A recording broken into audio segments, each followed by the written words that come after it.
welcome back. Thanks for tuning in and watching the Cypress Sports Show, brought to you by Coach's Corner, your go-to spot before and after the game. I'm Jeff Russell here with Mark Slevcove. Today we'll talk CIF playoffs with two Orange County registered reporters. One is a lot of talking.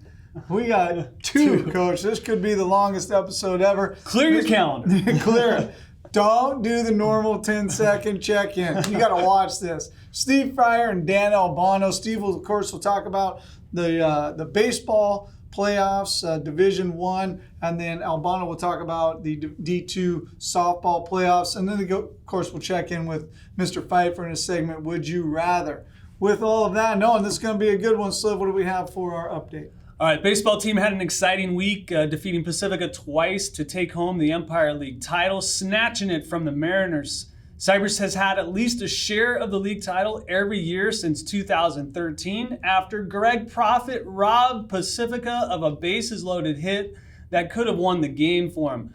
Coach, we've had some walk-off home runs to beat Pacifica for league titles. You remember Chewy Thomas just last year, Michael Marsh in 2018, I believe it was. But I think this was the first one that we had a catch walk-off, if you will. I don't know if that's a term, but catch-off. But catch to end the game. Yeah, catch to end the game. It was pretty exciting. This week, the baseball team takes on Calabasas in the first round of the Division I playoffs on Friday at home. The softball team finished up league season going 8-2 in second place in the Empire League. The girls head out to Bonita of Laverne on Thursday of the first round in the Division II playoffs. Bonita is a second place team from their league. Good luck to the girls in their first round game. Boys volleyball made it to the second round of CIF Division III playoffs after a 3-1 victory over Downey last Thursday. Then the boys had to turn around and play University of Irvine on Saturday, and despite two 25-23 games, we fell to the Trojans in 3 sets. Boys tennis will open up the CIF Division I playoffs on Wednesday at La Cañada High School. We wish Coach Paul and the boys great luck. Track and field had league finals last week at Valencia. Kaylin Krebs won 2 events, the 100 hurdles and the 300 hurdles. Hector Castellanos won the 200-meter sprint. In total, the boys have 11 qualifiers for CIF, and the girls have 10 competing in the CIF Division I prelims at Trabuco Hills on Saturday. Boys golf finished the league season in second place, and they participated in league prelims. And as we record this, they're competing in league finals Monday and Tuesday. Heading into the finals on Tuesday, the Centurions had 4 participants make the cut. That's Ryan Slevcove, Caden Desai, Taylor Reeser, and John Padilla. Good luck, boys. The swim team finished up league finals on Friday in exciting fashion. The girls brought home a league title, their 5th in a row, and they needed all the points they could get in the final relay race, the 4x100. With the first place finish as Audrey Clock brought home the anchor leg. The girls were pumped with the victory. They even sang the alma mater in the pool. Centurion pride in full effect. This week they head to the CIF swim prelims on Wednesday out at Mount Sac, and the CIF finals on Friday. We have a few swimmers seated highly, like Ryan Novak in the 500 free. He just might win a CIF individual title, potentially. And Badminton locked up a share of the Empire League title going 14-2. The team participated in league finals on Monday and Tuesday. Next week, they will take part in the postseason tournament beginning on Monday. Nice. Well, all right. Speaking of badminton, you and Mr. Pfeiffer took a trip out to the gym to talk to some of the badminton athletes about their season. So let's check in. All right, we're here with Selphy Wang, our badminton superstar. Right, superstar? Yes. Yeah? All right, tell us about your season so far throughout all of the league contests. How have we done? My season's pretty good so far. In women's singles, I'm undefeated. It's kind of a different story from mixed, but it's okay. I've been switching around partners, but overall my season's been really good. Very good. And as a team, where did we finish up? We only lost twice out of all the times we played, so it's pretty good. We were undefeated until the last 2 games. Yep, 14-2. We got to share the league championship with Cerritos, and now we're headed to league finals for the Empire League. How does this go for the next couple days? For the next couple days, it's going to be a collection of different sports teams competing against each other, and we'll see who comes out on top. All right, and are you looking forward to CIF competition next week? I am. I'm very excited for CIF. What's the best part about moving on to postseason? It's definitely being able to experience new schools and having new experience in different types of people we get to play against. All right, and what's your favorite memory of badminton season this year? Best thing about it? Definitely after winning a close game. And it's like there's a lot of team spirit and team bonding when it comes to that. Very good. Thank you, Selphy. Great luck this week and awesome job this season. Thank you. Hey, badminton, Pfeiffer, always getting after it. They pack so many people into the gym for league finals. It is literally unbelievable. And I was talking to one of the assistant principals today. I'm going to leave their name out of it. And they were saying that the smell inside the gym is something to avoid. Okay. They said it was not good. But good luck to the team. Today, we got a couple guests on today. First, we're going to talk, obviously, CIF playoffs with a man who needs no introduction around here, but maybe for the rest of the state, Orange County? Nah, no introduction. We have today Orange County's finest reporter, Steve Fryer. Thanks for being here. Good being with you folks. How many years have we been covering high school sports? Well, consecutively since fall of 1990. When I was a young guy coming up through the business, worked a little paper in La Habra called the La Habra Daily Star Progress. That's a long time. I was there probably paper, long name. 77 through, I don't know, 80 perhaps. And then and about 79 I started working at the Register, and I covered a lot of high school sports, late 70s, early 80s. Nice. Well, you've seen a lot of brackets. Yes, sir. So before we get to making picks for the Division One for baseball, how do you think how do you think CIF did this year in creating the brackets? We know there's always people upset. I kind of squeaked it out. We know Servite is not happy. We know Coach Borba from Olu has tweeted some disdain in how the bracket played out. What are your thoughts? I didn't talk to Coach Borba about exactly what that was, but I did see that little bit of bit of missile that was fired broadside, if you will. But he may have been talking about his league mate Servite, and this is what happened with Servite in Division II baseball. They had room for 3 at-large teams, and that's a team that doesn't finish high enough in your standings to qualify as an automatic qualifier. They had room for 3 of those teams. We call them wild card, like in the NFL, et cetera. So they had room for 3 of them. They went to Miracosta was one of them, and I have to take a look at the others here. But it was Miracosta, and it was Korean Lutheran, and it was I'll find the other one here in a minute. But anyway, Miracosta is one of them. Now here's the deal: Servite finished 5th in a 6-team league. The rules are that you never take a number 5 team over a number 4. And so Miracosta is a number 4, Royal is a number 4, and Korean Lutheran was a number 4 as well. So, but Servite beat Miracosta head to head. And if you look at the list of criteria, strength of schedule, strength of league, head to head are important things. But that you never take a number 5 or a number 4 thing was the deal breaker, if you will. And I didn't, I've heard from a couple Servite people, they didn't dig it because, really, if Servite gets in that Division II tournament, I'm looking up and down this bracket. There is no, except for one, Elisa Nagel, there's no Orange County team that is better than Servite, except for probably Elisa Nagel. None of them. And there's 2, 4, 6, there's like 8 Orange County teams here. So Servite, man, that's a tough one. And, with the Trinity League being so gosh darn good, and they swept Jay Serra, last year's Division I champion, in the last 3 games. And I think maybe something that throws some salt on the wound is if Servite was in Division I, they would have been in over Mater Dei. Yes. But Mater Dei is in the Division I playoffs, and Servite's not in the Division II playoffs, but finished ahead. That's a cool point that I wish I would have thought of. But I didn't. Well, I'll write your registered article for you next. It's okay. We can't afford you. But so that was a mess. In Mater Dei, like I said, last place team, they got in. There was room for 32 teams in that bracket, and in Division I, and Mater Dei got in last place team. But last place team that won the Boris Classic. That's the Yeah. probably the best baseball tournament in the state every year. So that again speaks to the power of the Trinity League. Yeah. And I think Orange Lutheran too was a little upset at their draw, right? Sierra Canyon, I think. Pretty tough first round game. Yeah, for but that's a them, number 4 team, and if you follow the rules, Rick Shearer, the CF 7th Section Assistant Commissioner in charge of baseball, and there's also a committee that helps out to a large degree, but he's got to follow the rules that were given to him by the member schools. The CF doesn't make a bunch of rules about everything.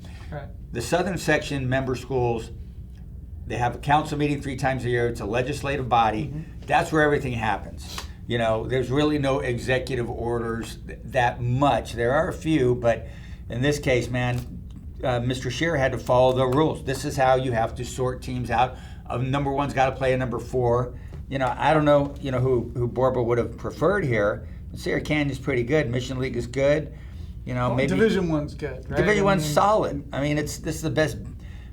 I really think that's the hardest team championship to win in the CF Southern Section, Division 1 baseball. A ball strike call, it's single elimination. Ball strike call doesn't go your way. A double play, you don't turn. Changes the whole thing. Changes the game. It's a 7-inning game. You got to get 21 outs. And that one double play, you don't turn, the one ball strike call, whatever, changes the whole game, and thus your fortunes in the Division 1 bracket. And you've seen over the years that number 1 seed, number 2 seed, they fall Yep. pretty early many times. Yep. Ask Brett Kay at J. Sarah. Yeah. They won 2 in a row, but for a long time there, they'd go in with 20 Division 1 guys that have signed and all that, and then in the first round they get beat 3-2 by somebody who's got like an ace. Everybody's got an ace pitcher. Everybody's got a great number 1 pitcher in Division 2 too. Yeah. But in Division 1, you got a couple or 3 dudes, and it's tough. Yeah, there's nowhere to hide. Nowhere to hide. Nowhere. I mean, look at your Empire League mates Pacifica. They got to go to Aquinas. Yeah.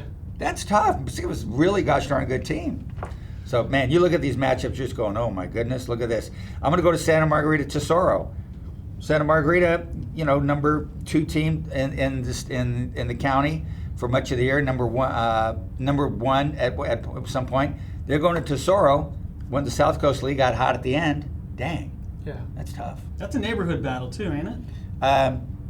To some degree. Private schools, they get guys from, who get the frequent driver miles on the car but for the most part, it's pretty low. All right, so this bracket is loaded. Nasty. It's really deep. Nasty. But next year, and we talked about, Servite not making it, Modern Day making it. Yeah. Next year, those rules of how it gets seeded gets changed. Right. Would you see any major differences in here? Would Servite be in the Division 1 bracket if we based it just on this year's results? I think in terms of how the PowerPoint profile thing goes, is starting next year, how you did that year is where you're going to find out what division you're in. Not 2 years ago is part of the thing. Yeah. And it's better to do it this way too, because as coaches, you guys know that one year you have a great senior class, and next year you graduate 9 great dudes, and you're in a sort of rebuilding mode.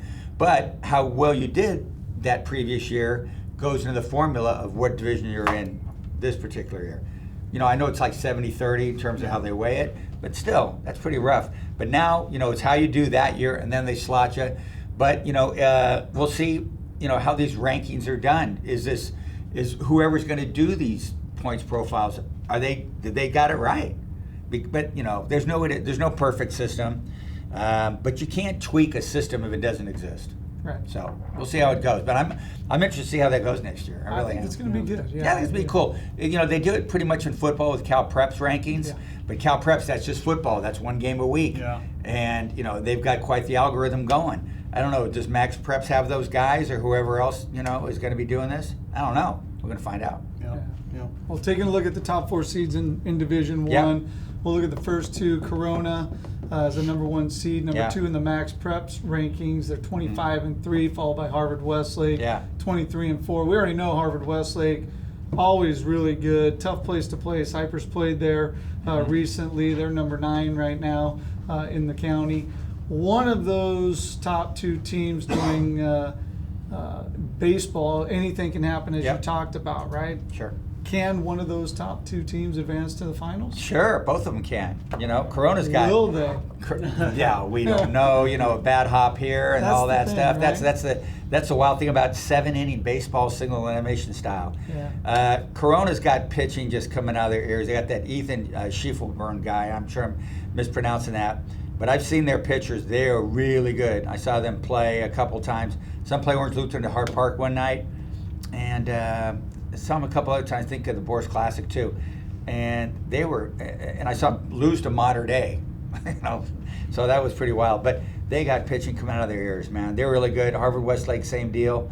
You know, looking at the other seeds, Orange Lutheran is solid. You know, Derek Curiel's a possible future MLB guy out in center field for them, and got a really good guy. Murrieta, the catcher's really good over there. Man, that guy, he's a guy we'll be looking at for all county. And then, you know, Margarita, solid. Guys can hit. Logan DeGroot, that guy's got one of the sweetest swings going in the game. They got pitchers. They got a guy named Kay Townsend over there. Like 10 strikeouts every darn game. Every time I look, at Kay Townsend, you know, 0 earned runs, you know, 2 hits, 10 Ks. You know, when I do Orange County Pitcher of the Year, Kay Townsend may be the dude, right?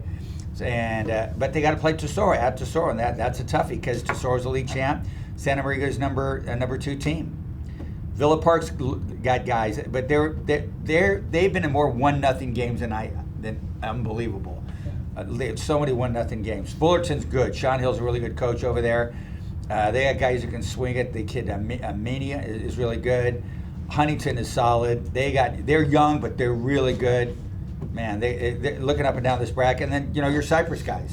Wyatt Rosales, saw him throw last week or 2 weeks ago. Great. Franco, really good. Nick Montgomery, the catcher, probably first baseman after high school because he's 6'2" or 3. Really 6'4". good. Yeah, guy can swing it. Yeah. And then you know, Justin Tallar has come up and hitting the ball well. Noah Johnson has come up. The last 4 weeks, Cypress is playing like the way that I think Coach Weber thought. You mentioned Sean Hill. If you had to rank the coaches based on personalities, Sean Hill right at the top there? He's hilarious. I love that guy. He's great. And he does a great job, over there. And when you think about coaches that are running around like Coach of the Year things, Sean Hill's a candidate. Gutierrez over at Buena Park. That school was nothing a couple years ago in baseball. He's in there. Kiefer coaching at Costa Mesa. That program was pretty bad. They won the Orange Coast League Championship over Estancia, which wins it pretty much gosh darn every year. They take on Tustin, another Empire. Yes, yeah, and Tustin beat Cypress this year. Yeah. So. All right, how about Eric Sonheimer tweeted yesterday about Division I teams moving games from Friday to Thursday, and then coming back to Tuesday, give that pitcher an extra day's rest, and sometimes it's field availability and what have you. Yes. But I think Orange Lutheran did that. They're playing Thursday at Hart Park. Right. How much of an advantage is that? Good gamesmanship if you can do it. But see, what you have to do when you move a game, you have to have the other team has to agree to it. Both teams have to agree to it, and the CF Association has to approve it. So I think you'll see a couple of those. It's good gamesmanship to do that sort of thing. I think Orange Lutheran's got enough pitching, but you're allowed so many outs per week. Then it starts over on Monday, so it gives you some flexibility. I think it's a smart move. Yeah. So looking at Cypress's first game, let's take Calabasas. a peek. Yeah, Calabasas. Don't know much about them. Seems like an even matchup just based on what you can read and see. And like you said, Cypress been playing well, won their last 6 games of league. They won 9 league games in a row after losing to Tustin, but they had some tournament play in there. What do you think of that matchup? Solid. Marmonte League, man. That Marmonte League that Calabasas comes from is good in a lot of sports. We got Oaks Christian in that thing. Yeah.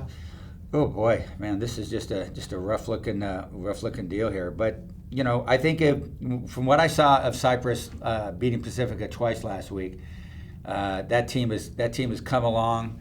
And I remember talking to Weber and was kind of a little bit frustrated about some of the brains of some of his players. And John's pretty demanding about that. Old catcher guys expect everybody to be as smart as catchers. It doesn't happen. But he's. excuse me, he's got guys that have stepped up. We mentioned a bunch of names earlier that have really come through and playing smart baseball and, pitching. When I saw Rosales the other day, that umpire was giving you, outside part of the plate. If it's that far outside, I'm going to call a strike. Rosales figured that out, and Montgomery, the catcher, figured that out. Slice it all day long. If he pitches that smart and Franco, pitched really well in the second win over Pacifica, yeah, I see Cypress doing pretty well in this. And then, in the next round, whoever wins, San Dimas, West Ranch, that's a toughie too, man. Yeah, it's gonna be interesting. Yeah, we played West Ranch in the National Classic, first game of that tournament. We lost 4-3 in that one, and Calabasas had a common opponent in West Ranch as well. They played them twice, beat them once, lost to them once. And then San Dimas has had a really good year. Have you seen them at all? I think they played in the Boris. Yeah, I saw them, and they were good. Every team in that Boris Classic, I think, was really good. Yeah. And the only thing better than the teams in that tournament was the hospitality tent. That thing was amazing. Those are always the best. Pretty nice. Remember back Tom Danley style? Yeah, remember back at the convention center with the basketball tournament? Nothing is better than a Tom Danley hospitality suite. God bless Tom Danley. Hope you're doing well. All right, if we can get by the first two rounds, we would match up with Harvard Westlake in the quarterfinals. Or potentially. Don't sneeze at Jay Sarah yet. Of course, right? Of course, Jay Sarah. Yeah. Teams we're familiar with. Have you seen Bryce Rayner play at Harvard Westlake? How impressive has he been? Yeah, I saw them play, and I forget where, but he's a dude, man. He's one of those arms we got going on. Jay Sarah's an interesting team. They lost 3 times to Servite, but they've got a pitcher named Matt Champion, who's a competitor. Big dog competitor out there. Yeah, USA team guy. And they got their typical really good shortstop, and Brett Kay's a really good in-game coach. He's got guys playing, and once he gets them to believe, and he's a really good in-game coach. So that's a tough one there, bud. Some say Brett Kay's the poor man's John Weber. I've heard it the other way around. Oh, okay. All right, well, let's end it here. Who is going to be your surprise pick to come out of the bracket, maybe do well, maybe D1? Maybe an HB, and then who do you got winning it all? I like that Huntington Beach team a lot. But, Corona's just got so much gosh darn pitching. Andy Weiss is a really good coach. And he's got a little secret weapon over there, a guy named Dave Demarest. Now, you guys know Dave Demarest. Coach at La Quinta forever. And he's been coaching third base some and, doing a little advice, things like that. Jay Sarah over there, Brett Kay's got his old high school coach, Monterey Bob Ikes. And Dave Demarest at Corona's sort of that, the old salt that you bring in, who knows everything, and the little tiny things that whisper, in Andy Wise's ear. But Corona's pretty gosh darn good. Now watch him lose to El Dorado in the first round. But Corona looks really tough over there. Up and down the scene. Foothill's got pitchers too, and I've seen them play a couple times. They're good, but would you be surprised if the El Dorado Corona game is a 1-0, 2-1 ball game? No, not at all. Nothing. There's no high school sports. There's never any. You never know what you're going to get. I don't see how. You play 26, 28 regular season games. I don't see how you can keep kids focused for that many games in a row. You're going to falter somewhere. Are you going to falter on May 3rd? Or did you already do your faltering on April 21st, April 19th, whatever? You never know what you're going to get with high school kids. And Coach Weber will tell you that. He, trying to figure out the heads of these kids and then get them to focus in and do things on the right way. Man, baseball coaches are so good in Orange County baseball. Man, I respect the heck out of all these dudes. Nice. Well, hey. Let's talk about focus. There you have it. Yeah, Pfeiffer with focus. But thanks again to Steve Fryer for being here, covering it, giving you all the picks, all the information. We really do appreciate that. But it is time now for Mr. Pfeiffer and his segment. Are you ready, Mr. Pfeiffer? I'm here. I was over there now. Would you rather? Mr. Pfeiffer, what is the topic today for Would You Rather? Nice to meet you. Good to see you, sir. Big fan of the show? Yeah. So we did this segment. He's watched it. Yeah. Maybe. 30 seconds, maybe. So we do this, would you rather, go out and interview the season athletes, like whatever season we're in. So it's been everything from would you rather swim through noodles, or right now prom time, would you rather show up at prom wearing your sweaty, dirty baseball uniform, right? So we get a lot of questions like that. This week we're asking badminton athletes, would you rather... No, not badminton. Oh, no, athletes. not badminton. Every athlete. spring sport. We started with badminton. Ask me who his sports hero Yeah, is. who's I your played sports hero? badminton. Who's your sports hero? My sports hero of all time? Yeah. Well, I started playing basketball because the guy, Jerry West. Jerry Oh, West. Jerry West. And then later on there came a guy named Pistol Pete Maravich, and I tried to do all those things Pistol did, and Perfect question. Perfect and question. yeah, Maravich was amazing. Man, I had so many guys as a basketball kid coming up, but West was really good. Very cool. And, So would you rather compete against West? I'd love to play coached by him? I'd love to play basketball against Jerry West. Really? Oh yeah. Or get coached by him. That's the would you Well, rather. So Get a would you lesson. rather- no, because Get a lesson. I've heard Coach about West. He wouldn't be digging my game too much. I shot too much, and I don't think West would let me after I missed my first six. He's not going to green light me for it. I know I'm gonna hit him eventually, Coach. Just hang with me, man. So He play may not give against me that him. time. Well, I'd love to play against Coach Jerry West. Yeah. 6'3" guard, could shoot, beautiful jump shot, textbook form.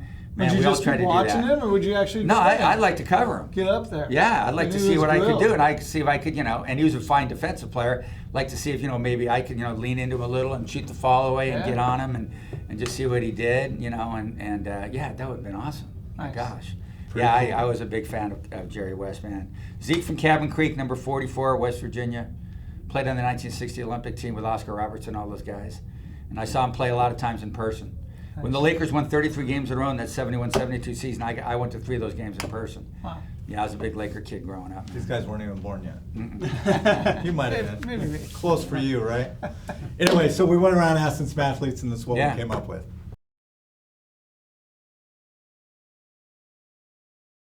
Cypress High School, here we are, Coach Hyman. Cypress High School, here we are. Taylor, what's happening? Hi. 2 pitchers, right? We got Franco, we got Wang. What's up? my God. Check it out. Who's your icon, your sports icon? You emulate, you love, you grew up watching them. Who's your favorite sports icon? Willie Mays. Willie Mays, right? Yeah. Great baseball player, right? Did you ever see Willie Mays? Yeah. You Went did? to his house for Halloween for trick or treating. You did my not? My dad dressed me up in a San Francisco Giants uniform and went trick or treating to his house, and he rang the doorbell, answered it, gave me a full size candy bar, by the way. That's sweet. I was excited as heck about that. But meeting my hero, yeah. I would say Shohei. Shohei. Funny. Yeah? I like Wilk. Well, Yeah. this is fantastic. I would say Lisa. Lisa, right? Yeah. She's an athlete, you love her, right? Yeah. Isn't she the Babe Ruth of softball? Oh, 100%. 100%. Jocelyn Allo.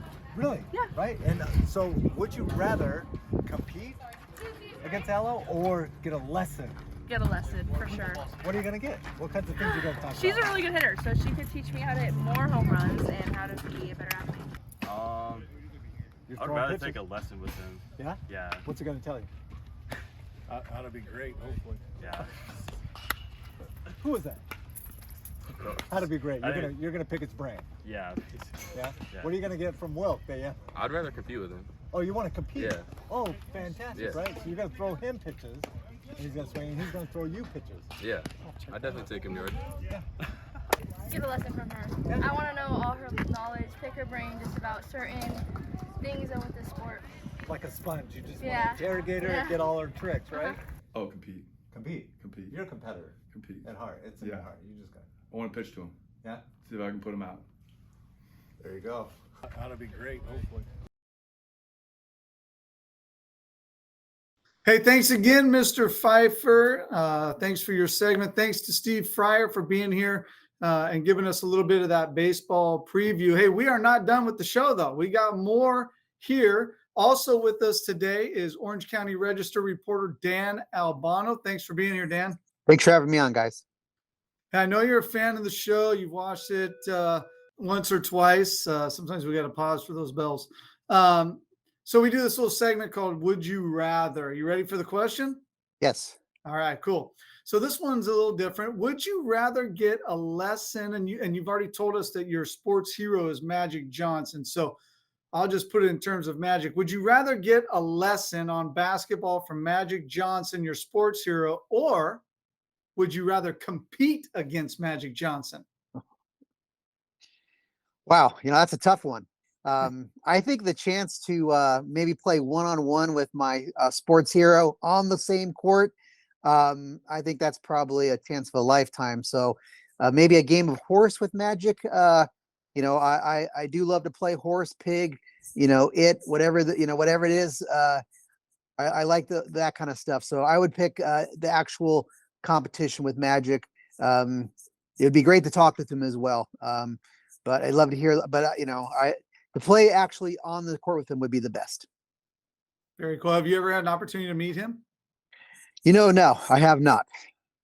Yeah, Just I'm a kid of the '80s. So Showtime Lakers basketball, and I loved him as a teammate, a passer, and his smile and those no-look passes, and that was a big part of my childhood in the '80s. Was rooting for the Showtime Lakers. Yeah, me as well. Such a great time to be a Laker fan at that time. We won't get into whether or not it's a good time now to be a Laker fan, but yeah. So, anyways, great stuff. Thank you for sharing in that. Obviously, you're here to give us a look at the softball preview. Cypress is in Division II for softball. So the top 4 seeds in Division II. Number 1 seed El Medina. They're currently ranked number 5 in Orange County with 19-8 record, followed by number 2 Valencia of Valencia at 20-4. Now Valencia, obviously, they come from a pretty tough league. They're usually pretty good. Elmo, obviously, as well, really good. Sophomore third baseman Kylie Tafua, and they apparently have really solid defense as well. Out of those 2 teams, do you like either of them to advance or both of them to advance to the finals? I'm definitely high on El Medina, because I think the Crestview League, that 4-team league was, arguably one of the toughest leagues in Orange County. They tied for second with it, with Esperanza in that league, and it was won by Canyon. So they're a young, talented team, and that Crestview League is interesting because they play 3 times. And, so when you have a tough league and you have to play those teams 3 times, that just, really prepares you extra for the playoffs. They have a little depth in their pitching. They're pretty well-rounded with hitting, pretty deep order, pretty sound defensively. And they played even their non-league schedule. This is a team that got to the semifinals of the Crew Classic. So I think Elmo is a pretty rightful number 1 seed. I have them 5th in Orange County, and I've had them, even as high as 4th. Because that's a team in El Medina. They beat Los Alamitos at the Crew Classic. So they have a head-to-head, and they kind of go up and down a little bit in that tough league, understandably, Yeah, the Division II bracket really sprinkled in with lots of your Orange County top 25, 2, 4, 6, 8, 10 teams in the bracket are in the county top 25. 2 teams that aren't, though, that are highly ranked is Cal High and Rio Mesa, the 3 and 4 seed. Now, Cypress has played Cal High earlier in the season. We lost to them 6-1, but that's an annual non-league game that we play. What's the scoop on Cal High, on Rio Mesa, the 3 and 4 seed? Are they going to go far? What are we looking at with those guys? They're dangerous. They play a good schedule. Like you said, they are 3 and 4 in this really tough bracket. It's very deep. So, Cal High has a bye. Rio Mesa has been, these teams play really good schedules. They're very talented. So, Division II is really strong, and it's really exciting. Valencia also has a bye. So those kind of things will definitely help, in a tough bracket. It is interesting how, while those teams do have a bye, this bracket is going to get a lot of the, playoff divisions in softball is going to be really interesting next week, because potentially these good teams are going to be playing 3 games in one single week. And that's one thing I've been, done some reporting about and talking about. Everybody is going to be challenged, I think, potentially playing Tuesday, Thursday, and Saturday next week as you go through the second round, quarterfinals, and semifinals. So that's an interesting thing with the softball bracket this year. You think about it, a lot of times we'll probably talk about, I'm sure we'll talk about Cypress has 2 pitchers, but sometimes in softball, they only have 1 pitcher. And, potentially some good teams are going to have to navigate 3 games with 1 pitcher or 1 standout pitcher, trying to get to the finals. So it's some interesting decision making for coaches and pitching staff. Do you get a lead and then try to bring in some depth and try to save your ace a little bit, but then can you hold on to that lead, and what kind of costs? And, 1 bad bounce or a bad inning, and maybe you lose that lead. So it's going to be some, exciting softball, I think, because of the schedule and, in the tough division that, that Division II is. Yeah, that's interesting with the schedule to play the 3 games in Division II, and then Division I, a smaller bracket, and then they're playing the wild card game to get into Division I. So interesting what CIF did with the schedules. Go ahead, Coach.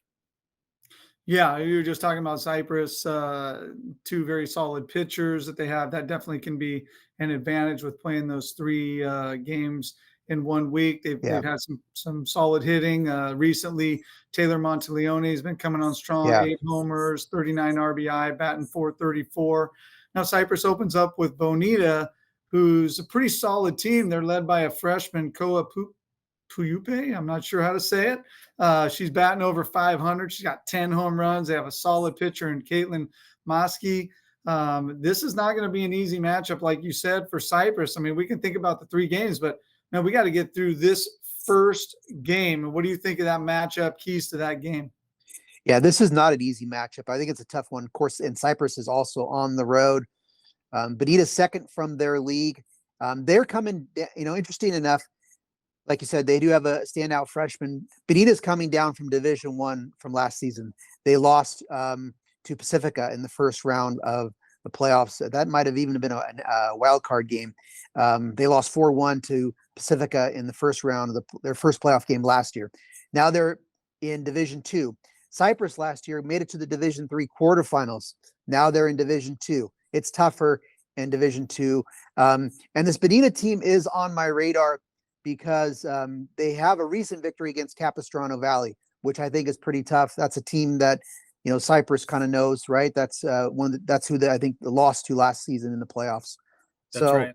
And I think I have Capistrano Valley. They've been top 10 all season. So that's a quality win. Shows that Cypress is facing a tough opponent.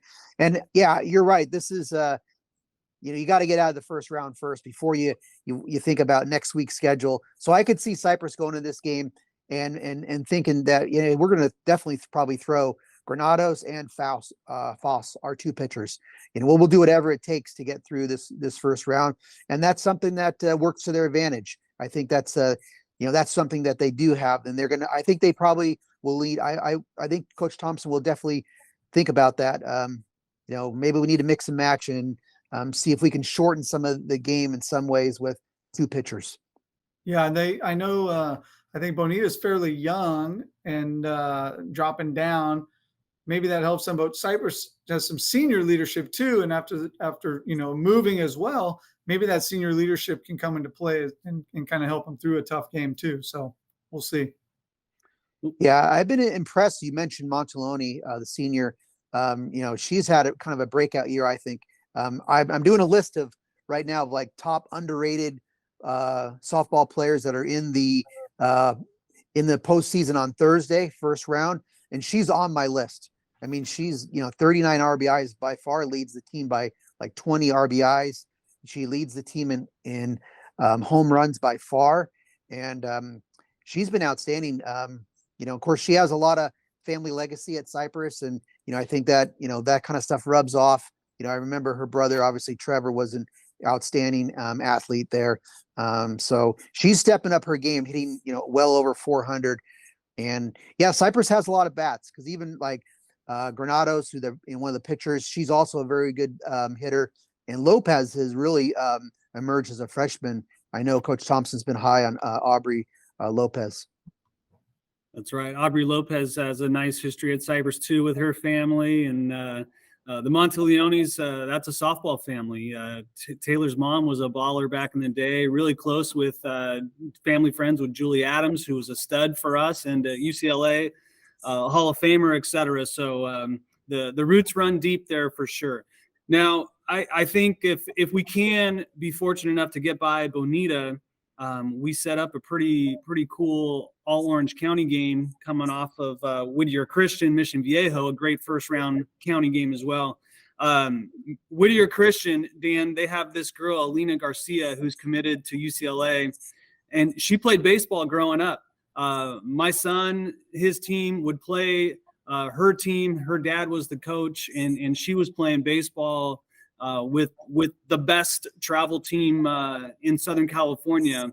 And she was a baller, and then she transitioned to softball, and she's just killing it. So I'm rooting for her. She's a great player. But they got Mission Viejo. Obviously, a tough matchup, top 8 or 8 in the county. If we can make that game happen, what do you see happening? Cypress versus another Orange County team. Well, I'm pretty high on Mission Viejo, though because I'm high on the South Coast League because and specifically with this division because their top 3 teams from the South Coast League, Tesoro, Mission Viejo, and Elisa Niguel, I think they were very competitive, and those are very tough teams. And Mission Viejo has got a really good resume, and they've had a little, they've had a little bit ups and downs, but playing against good competition. Not just a couple of years ago, they won Division II, and they're coming down from Division I. So I think they have. I do respect Garcia a lot, and Whittier Christian's having a great year, but they're from the Olympic League, and they haven't played the competition that the South Coast League has. They played some good non-league games for sure. They picked up some good non-league games, but some of these teams that are coming out of the stronger leagues, I think, will definitely benefit them. So I'd be surprised if Whittier Christian, though they are a home team, and they have some dangerous bats, I'd be surprised if they beat Mission. But you never know what happens in one game playoff. But Mission Viejo, if it is Cypress, that would be definitely an attractive, round 2 game. Yeah, I mean, Mission Viejo led by Sophia Elliott, I know, and Cypress and Mission have a common opponent. They both played Bishop Amat, both beat them by, I think, 1 run, but that's really the only common people that they've played. It would be definitely a great round match if we could see that. But the big question here for you, Dan, to end it all is, who do you got winning it all in Division II this year? Oh boy! Remember, Cypress is your fan club right now, but be honest, who do you got winning it? That is a tough question. I think it's a really good league, but if I had to pick a good division, but El Medina hasn't done a lot to sway me as to really doubt them too much. Coming from the tough Crestview League, they are a young team. I think they only start about 2 or 3 seniors. So I like the job that Coach Calderon has done at El Medina. I think they have, I think they're pretty well-rounded, battle-tested. So I would pick them. I also am, I'm pretty high on Tesoro as well. There's, and I'm high on Mission Viejo as well. So it's going to be an interesting matchup. I think Tesoro is the 5th seed. Maybe they can surprise some higher seeds. Tesoro got to the semifinals last season in this division, so they're pretty familiar with Division II. Pretty good dark horse, and they have a very good battery going right now. They have this Lola McNamara is a very hot pitcher. She's a junior committed to Boise State, lefty who throws a lot of off-speed stuff and has a lot of great locations. Very crafty, and they have a Utah committed catcher in Kennedy Proctor. So to watch out for Tesoro, but I would pick El Medina as the top seed right now. Yeah, I He's know. Sticking with the chalk, Coach. He's sticking with the chalk. That's it. I know Coach Thompson also said some sleepers could potentially be like Beaumont or even Milliken if healthy. So there's just, like you said, this is a deep division. It's going to be tough. And you better come to play. And especially if you can get by the first game or first week and get to that second week with 3 games, you better be absolutely rested and ready. Yeah. Division II is a really great bracket. I mean, I know obviously a lot of attention goes to Division I, and rightfully so, and national rankings and things like that. But Division II is just going to be just as competitive. A lot of close games and really exciting to watch. And Beaumont's got a lights out pitcher who's going to Texas, and there's a lot of big talent. Milliken has beaten Huntington Beach twice. They play Mater Dei in a big game. So yeah, there's some privates in here as well. So there's a lot of stuff going on in Division II to be excited about. Yeah, for sure. Well, hey, Dan, thank you so much for your time. We appreciate you being on. Thanks to everyone, or thanks again to Steve Fryer for also coming on and giving us the baseball preview. We got to, of course, thank our sponsors, Subs and Grubs and Coaches Corner. Make sure you get out there and support them as they support us.